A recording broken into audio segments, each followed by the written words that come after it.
So I'm going to be talking a little bit about a model. So we have a summer school at the Diligent Training and Research Center, and a couple of my students, Timur and Shelva and Hikas, were writing a paper together. And as part of the process of writing a paper together, we're coding everything in Dynair Julia and showing the speed benefits from working in Dynair Julia, as well as the programming language that Dynair has had for some time, but now is available. That allows you to basically think of models um, as onions and seeds. And so this is the methodology I taught people at IMF when I was there, as well as how to all the solution methods and all that stuff was built originally in Troll, and then a bunch of guys converted it into MATLAB and Dynair and stuff, and now uh, we have converted it all into working and functioning in Dynair Julia and stuff. So you got the speed and a little modeling system for building what I would describe as serious policy modeling. And so the problem we're going to be working on is a mixed complementarity problem, or what we call optimal control. Some people call it Ramsey problem if you're a little techie and stuff. But it's basically going to be using an objective function for monetary policy for the United States that features equal weights on inflation and output gap deviation. So they don't like unemployment in this model. The way we're going to set it up is they don't care about excess demand. They just want full employment. And that's going to create some potential inflation bias issues and so on. But we're going to ignore those initially. The modeling framework can allow us to study all different kinds of issues, and that one will just put that important issue aside for the moment. Of following these much more aggressive policies in the United States versus other countries that respond more passively. And so we're going to be focusing on a very specific period, which was the original COVID shock that happened in February, March of 2020. And that unleashed a bunch of contractionary forces. And so there's no question lockdowns was a supply shock, no question. But supply shocks can actually result in important demand side implications. So, for example, if I can't buy the kinds of goods and services that I want, a good example would be an international vacation. But if I'm not allowed to travel, the question is, what happens to my demand, my overall demand? Does it just shift towards other types of substitutable goods, like maybe spending it on a domestic vacation, or do I save? So this is a very simple idea that if the intertemporal elasticity of substitution is higher than my ability to substitute from one type of vacation to another vacation today, then aggregate demand can actually fall by more than aggregate supply. This is a standard deal that's in all of our new open economy macro models, because we have to decide on these different elasticities of substitution. More importantly, while there was that effect, the contractionary forces, where we saw the stock market decline by about 30% over 4 weeks. So it was 35% actually. Global equity prices were down.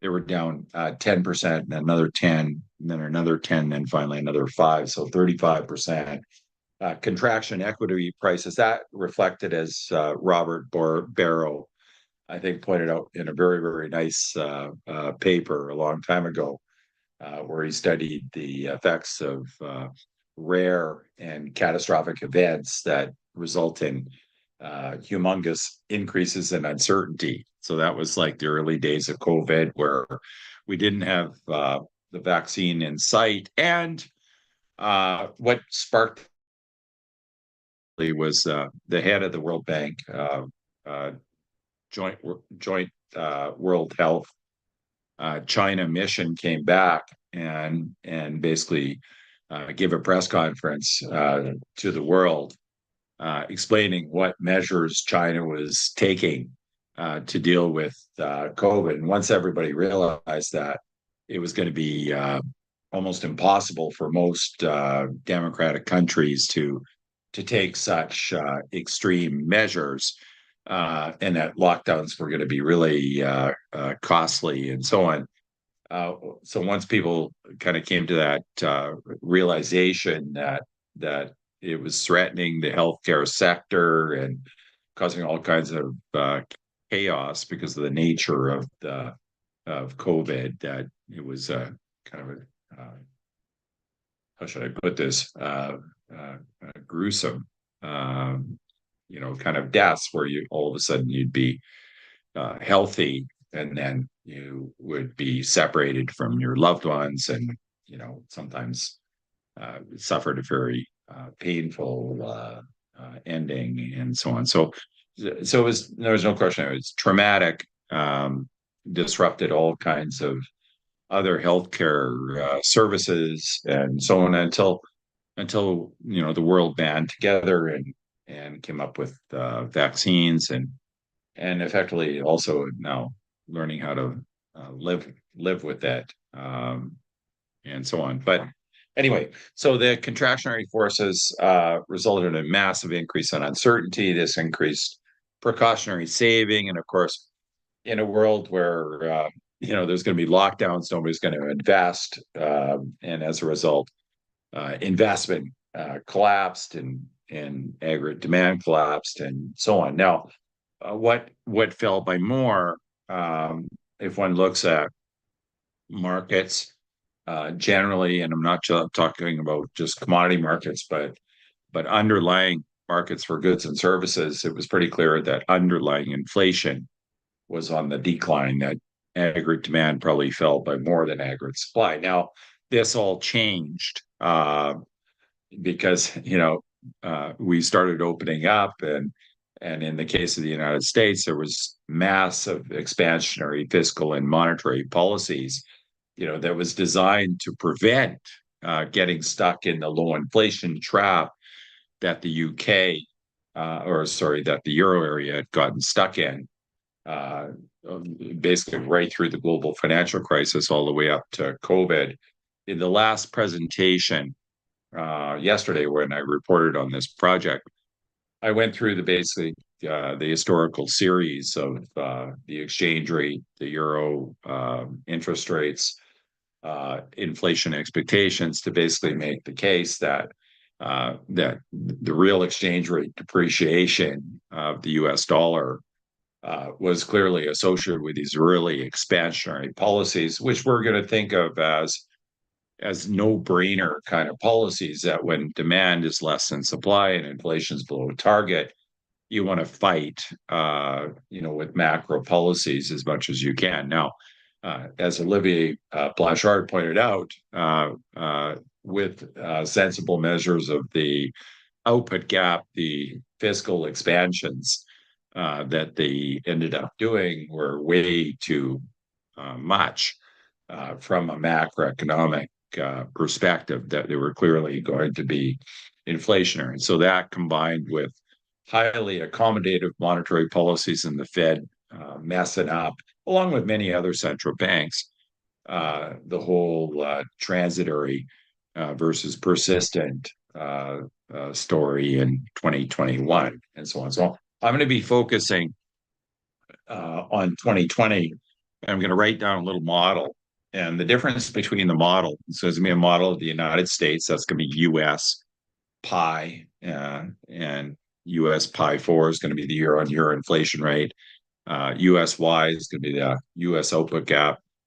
USRR is going to be the real Fed funds rate. US P gap is going to, I'm going to imagine, because it's going to be analytical, where I'm going to try and make some points and so on. And when I can work with the idea that there could be a price level target, okay, and now I can shift it over time. So I'm thinking about it very much along the lines of Rich Clariter, that I don't have a rigid price level target path that I might actually shift it from time to time. In other words, I might shift how much plan to do and stuff. So I'm going to be using this P gap variable for that. USRS is the Fed funds rate. USDRS is just the change in the Fed funds rate. So the D stands for delta. US pi gap is just the deviation of inflation from the target. US Z gap is just going to be the real exchange rate between the US and the euro area. US real interest rate gap is just going to be the deviation of the real interest rate from the equilibrium real rate. So they just think of that as a neutral real rate. US S gap, this is going to be the nominal exchange rate expressed as a gap, but I'm not going to be using that. Use the same code for looking at things like FX intervention strategies to deal with the effect of lower bound and so on. So that's why it's called that, but you can completely ignore it for these purposes. USU gap is just the unemployment gap. So there's going to be a dynamic Oakland's law. US losses is just I've just written down a little loss function that has the output gap, inflation gaps, and interest rate volatility, and it's just a reporting variable. And this variable ENUSY, I'm going to allow for first order serially correlated shocks affecting the aggregate demand conditions. So what we call the output gap in this model. And then you're going to have all the same variables, except it's going to be the euro area and so on. So in any rational expectations model, I have to specify the processes for all the shocks, what the standard deviations are, and so on. The model is going to have some parameters that I'm going to want to change. The other parameters in the model, I'm going to hard code in the equations, and that's just for teaching purposes. So I don't have to. So I can, when I show you the equation, you can see what the parameter value is. But there's some parameters I'm going to want to change in some of the research that we're going to do. And part of it is what should be the inflation target, what is the equilibrium real interest rate, RR bar. So there's certain things that I've just because we want to be able to change them, and there's places, and so we want to define them as parameters. Whereas the other parameters, I want you to look at them and kind of think about what they might mean and so on. So the inflation equation is what I would describe as a semi-structural equation, in the sense that it would be impossible for us to drive it with as an optimality condition or anything like that. It's just meant to be practical, that when people think about setting prices, so this is this US pie, or how much they're going to increase prices, they look ahead at what they think inflation is going to be over the next year. And so that's this, this pie forward thing is what year-on-year inflation is. What do they think it's going to be over the next, a year from now? So what do they think the average inflation rate will be over the next year, and so on? And then, of course, what has it been over the last year? And so we're just going to have mixed weights, weight of 0.7 on the expectation term, a weight of 0.3 on the lag. Now that's sort of setting it up, because the way the model is going to go, instead of just assuming rational expectations or model consistent expectations, that 0.7 weight on that lag is going to turn into a model of inflation expectations, where it will continue to have a weight of on pi 4 t plus 4, but in addition, it will have endogenous policy credibility, where that weight can vary over time and so on. So the model's all set up so that when we code it in the modeling system, that little switches can be thrown that turn things on and turn things off so that one can understand the importance of each individual assumption as well as the combination of all of the assumptions. So the Phillips curve is pretty simple. We basically just have you know, backward and forward-looking inflation expectations in the eventual model that will code. There'll also be endogenous policy credibility, like in our research. Small coefficient on the output gap, and then of course the option of throwing a switch where you have a convex Phillips curve. So this is based on our work that goes back many years. This convex Phillips curve has been featured prominently in many of our models, but ECB is catching on. They recently had a conference, and after all these years, now convex Phillips curves are in fashion. Exactly. I mean, if you look at ECB research, they're systematically behind virtually everything that is state of the art. Partly because they're a little bit too connected to academic research, which obviously is going to be moving along at snail's pace. So the speed at which they have to end up going, and that's another great thing about that conference is that the stress on human capital, that you have to stop hiring the kind of people that they're hiring and start hiring people that can be good policy modeling economists and so on. So I like the direction that they're heading in, but they just got to speed up in many different dimensions. Now, the other thing about this model is that we're going to put the real exchange rate in this very simple formulation. It's going to be the change in the real exchange rate that enters the inflation equation. But there'll also be another variant where the level of the real exchange rate gap also enters the inflation equation.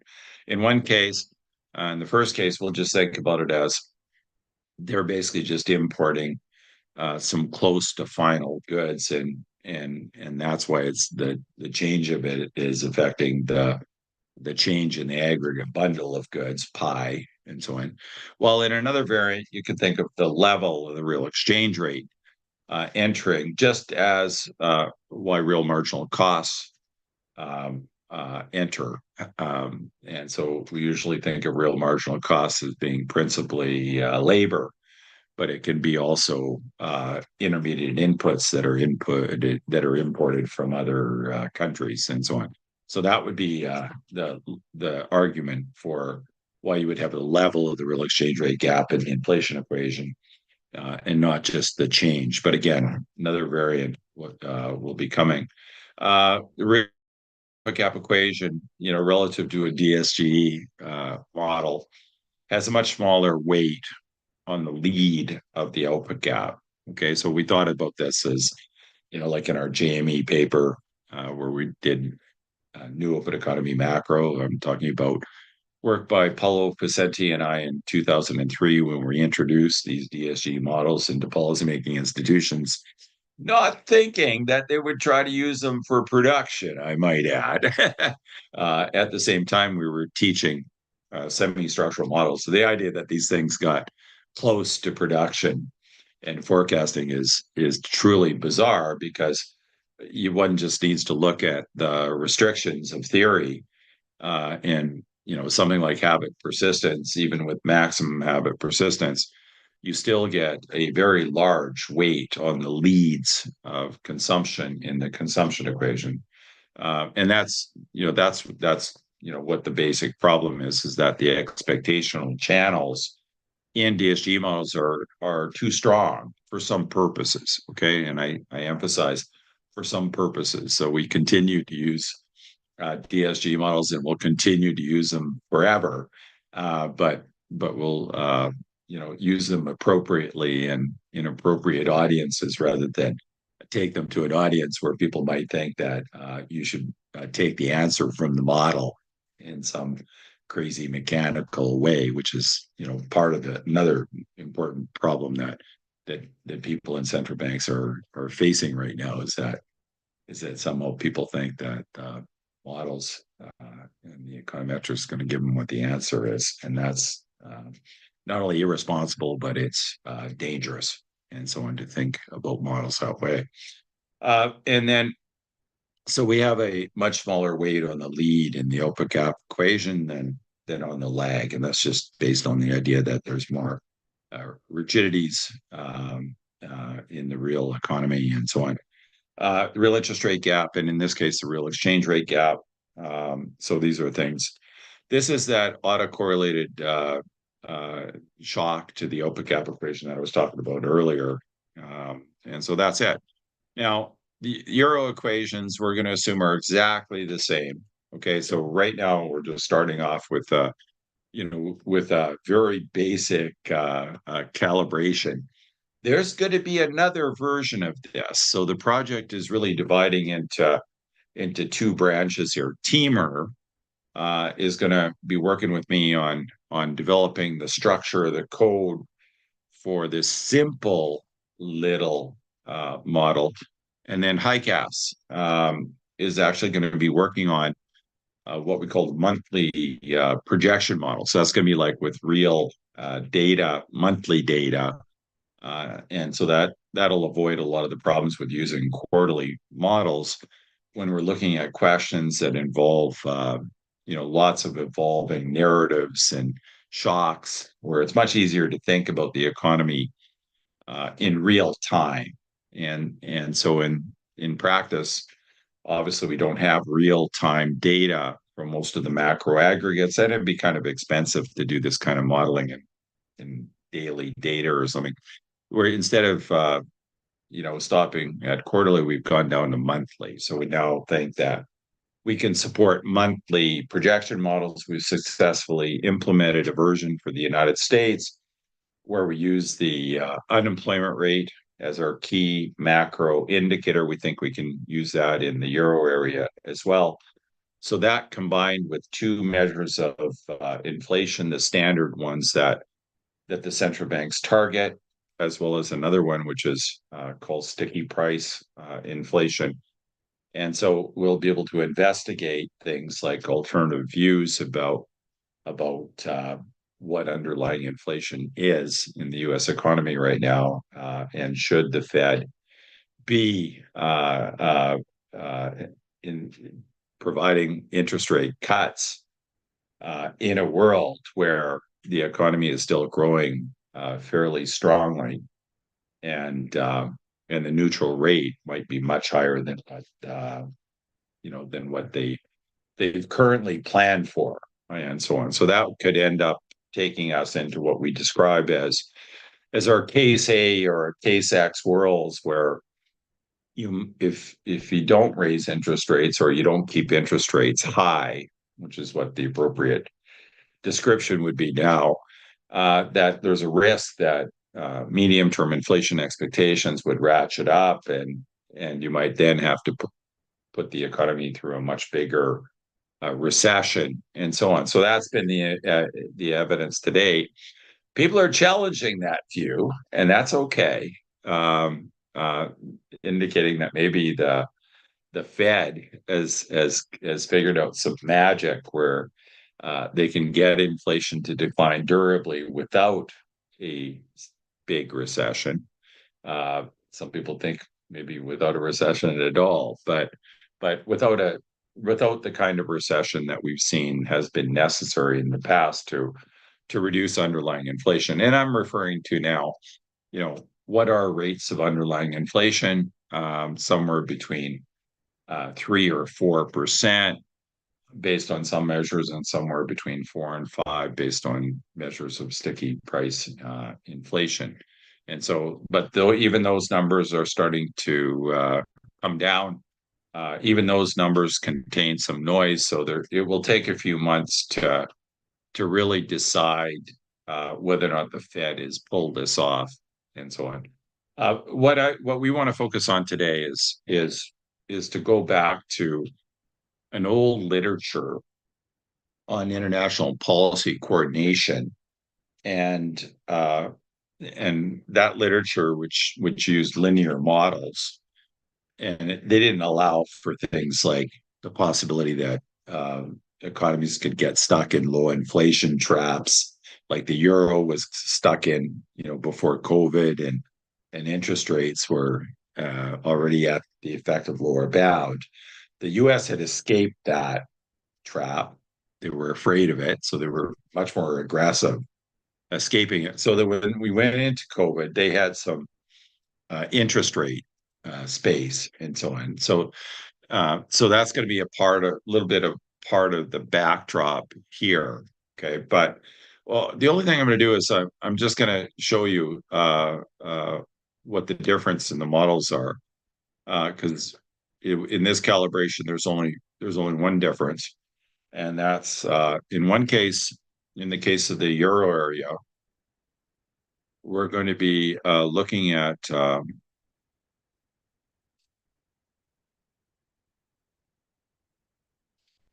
in the case of the euro area, we're going to be looking at uh, an inflation forecast based reaction function.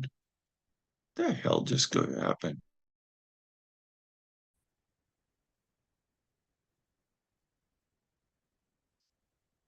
Pardon me.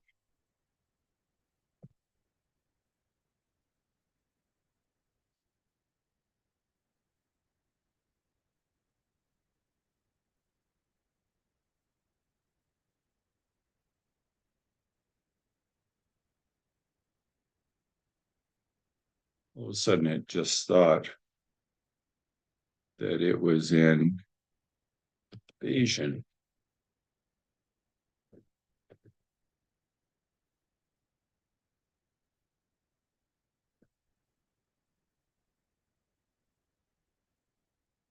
So what I'm going to do is I'm going to show you a little model, um, and the model is going to include the U.S. And the euro area.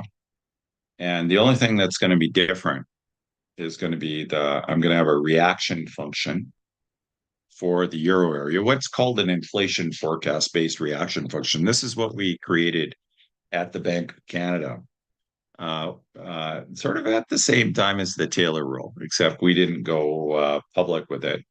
This inflation forecast based reaction function is something I discovered while doing many stochastic simulations at the Bank of Canada, and it involves having the year-on-year inflation rate 3 quarters into the future. And people always found that a little weird where that came from, but the answer was the year-on-year inflation rate 3 quarters in the future is effectively including t plus 1, t plus 2, and t plus 3. So if you're good, Orphanides loves these things, and his work, which was completely independent, I assure you, he didn't cite me, even though we did it many years before him. Virtually everything he did many years before him at the Bank of Canada, but we never published it, or most of it, and so on. In fact, when I came up with this reaction function at the Bank of Canada, and I wanted to put it in a paper, there was this guy named John Murray, okay, who was a really influential guy at the Bank of Canada. And his comment on the paper was, this thing was so weird. Um, uh, you know, and so I knew I could just invert the money demand function and just throw that in and get the paper done. But there was a lot of resistance to actually getting these kind of reaction functions into central banks like the Bank of Canada. It took me years to convince them that this made sense. People argued against me fervently, and then as soon as we did it and showed them the value of this inflation forecast based reaction function, they became very pleased. And in fact, after I left the research department of the IMF, I found it kind of amazing how they ended up selling this stuff, especially the people that were actually very much against it. in the first instance. So this inflation forecast-based reaction function has a lot of insight in it, because it looks forward 3 quarters, and that's kind of your model forecast, and augmented by all the judgment that you have about the near term and so on. That's the way that we thought about it, back then. I think about it a little bit differently now, because I'm into the prudent risk management approach to monetary policy, but that's how they thought about it. And it served them well versus, say, a non-FPAS central bank like the Bank of England or the Bank of Japan or places like that. It's a big step up, going to one of these inflation forecast-based reaction functions and so on. Now, the logic for why do they have to look forward, and the idea is that there's lags in the transmission mechanism, and that there can be costs to ignoring those lags. But it also means that they're taking a position on the output gap. You can see there's a small weight of 0.2 on that output gap coefficient. So that's your standard inflation forecast-based reaction function that we've been teaching central banks for decades. It's still finding its way now to the ECB and places like the Bank of England and stuff. Okay, now what are we going to have the Fed doing? The Fed is going to be way more sophisticated. The Fed is going to be minimizing a loss function that has inflation gaps in the output gap, the change in interest rates, and this price level gap. And this price level gap right now, you can just ignore it. It's just there because when I make assumptions about the price level, that I can derive a bunch of analytical results by hand. Things like the risk adjusted UIP condition, I can, once I know what the price level is, I know what the exchange rate is.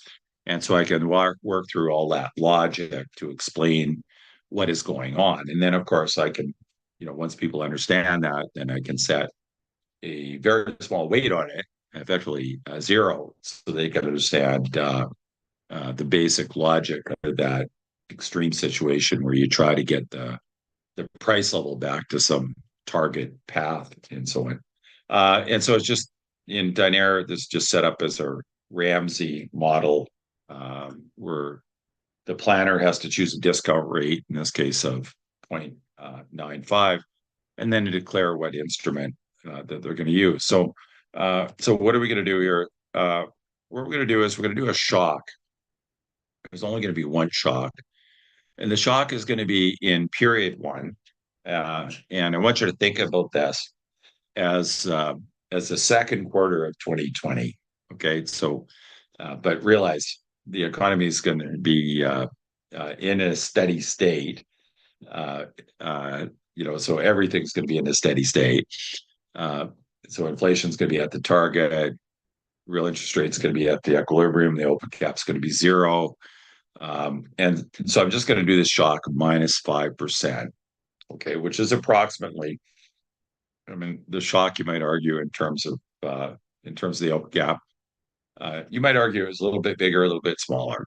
Okay, the effect on the economy was obviously larger, because basically the potential output fell and so on. But I just want you to think that there's some contractionary shock, and the only thing difference between these two economies is that one is using pretty state-of-the-art inflation forecast-based reaction function, basically the best you can do in a linear kind of world. And then the other one is going to be using a loss function, okay, that's going to be much more aggressive in trying to eliminate the inflation and the output gaps and so on. So we're just going to look at the results here. The only thing I need to do to run the model is to have access to a version of Dynair. In this case, I keep track of all the different versions for every project that I have, because basically you can't guarantee that one version of Dynair is going to work in another version. Okay, Dynair files are either .mod or .9 files. So once I add the path to where Dynair is, and I have that very simple transparent text file that represents a model, and so on, that I can just dynare it. So in this case, it's going to be the USEA base, which means the starting point model that we will then start extending and so on.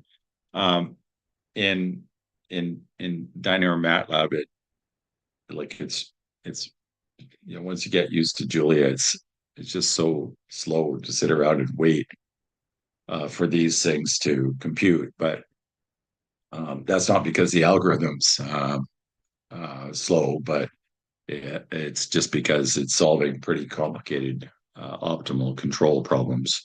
In this case, I got a big shock and so on. And so in this case, you can see the blue line is the US and the red line is the euro area. So what is policy going to do in this world where demand is falling by more than supply? The central banker that realizes that you're in a period of unemployment and inflation is below the target. So the target in this case is 2% in both cases. So once the policymaker recognizes that, he's going to use the transmission mechanism, quite a bit by trying to get real interest rates down. And you can see that on the second column in the middle chart, US and EA real interest rate gap. So the policymaker following the Ramsey policy, that cares about unemployment and doesn't like inflation below the target. So it's a no-brainer to try to deal with that. You're going to try to drive the real interest rate down. And that's going to make the real exchange rate depreciate. Okay. So if you look at the lower bottom left-hand side, you'll see the real exchange rate is depreciating by about 4% and so on. Okay. Now, just contrasting when you have a policymaker, and so this doesn't even include fiscal policy, right? Because fiscal policy would mean that fiscal is actually helping out monetary policy and so on, and so it would exaggerate the effects even more. But so this old literature on international policy coordination suggested that there's almost nothing in it because they investigated these linear models. But in the real world now, we have a clear recognition by even the ECB that there are things like convex Phillips curves, endogenous policy credibility. Maybe someday people recognize that maybe interest payments are equal to interest times debt. All of these, fundamental nonlinearities have really important policy implications, and should get us to rethink, how we got into the mess we're in. Had we come up with sensible policies in Japan in the 1990s, that would have prevented the humongous buildup in government debt and blowout in the central bank balance sheet. I mean, had we come up with some policies where they would have implemented a macro framework and a monetary framework that would have been state of the art, then wouldn't Japan be a much safer place today? And as a result of that, wouldn't the global economy? Well, the same argument applies to the euro area that, they also have to get their act together and develop a macro framework, a monetary policy framework that is basically up to the task. And if you could do that, the world is going to be a safer place. So the point is that working in these nonlinearities into this basic model will allow us to re-examine what the potential benefits of international policy coordination, domestic policy coordination between monetary and fiscal, in a world where there are non-linearities and what Olivier Blanchard describes as potential dark corners and so on. So that's that this is the first paper that we're writing on this. There'll be two models, actually two families of models. One model will be this little toy model that we're talking about here, but with various extensions that include things like endogenous policy credibility and convex Phillips curves and so on. And then another one by HiCAS, where you'll take the monthly projection model that he's developed of financial data, like the entire term structure and the expected path, and build a euro area version of it, including, of course, the US euro area exchange rate. So it'll go through the same calculations, but in a fully estimated model. Anahit is next week is going to be teaching the Bayesian course, which only consists of 3 programs and so on that are really easy to learn.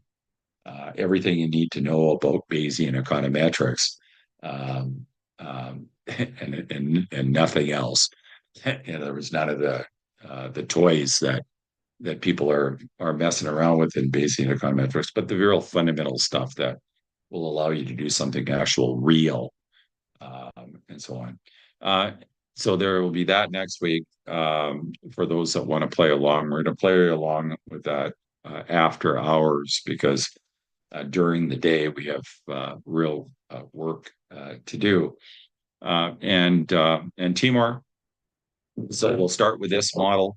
I'm uploading it to the WhatsApp channel right now, and we can just start coding this exact model in the new modeling system, and then we can start talking about the various switches that we want to put into it so that we can show what each of these additional features are. So back, I didn't really complete this idea. Bad of me. I've been kind of ill. I was ill most of last night and so on. But the way that we think about modeling here is like onions and seeds, okay, in the sense that the old troll macro language that we created allowed us to write programs to generate models. And so that allowed you to, to have a lot of transparency about what aspects of the model were driving the results and so on. The onion part of it is like onion has layers, and of course, when you emphasize the transparency, you want to be able to peel back the different layers and see how each feature basically helps to contribute to the analysis. And that, of course, allows you to be a much more critical thinker. Instead of looking at somebody else's results, you can simply mentally adjust them because of your understanding, working on many different types of models, which is the standard that we want all of our economists to have in the global forecasting school. So we want them to be really good at the practical stuff of doing current analysis and actually understanding what is going on in the world. And obviously the modeling, we want to be them also to be the best of the best and not just be technical modelers, but understand that stuff, but also know how to apply it to real world interesting policy problems. So that's me a little